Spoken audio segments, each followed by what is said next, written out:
desa pendidikan.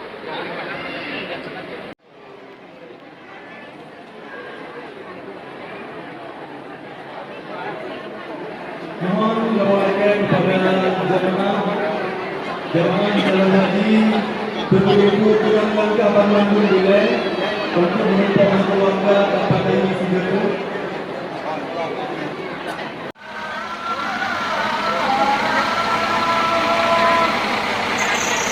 Begitu antusiasnya masyarakat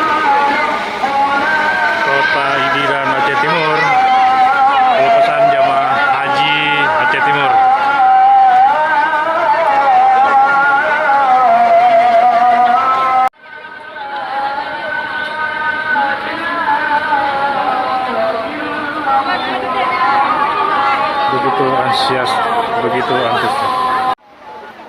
Begitu antusiasnya masyarakat menunggu keberangkatan jamaah haji Kloter Aceh Timur dengan derasnya hujan.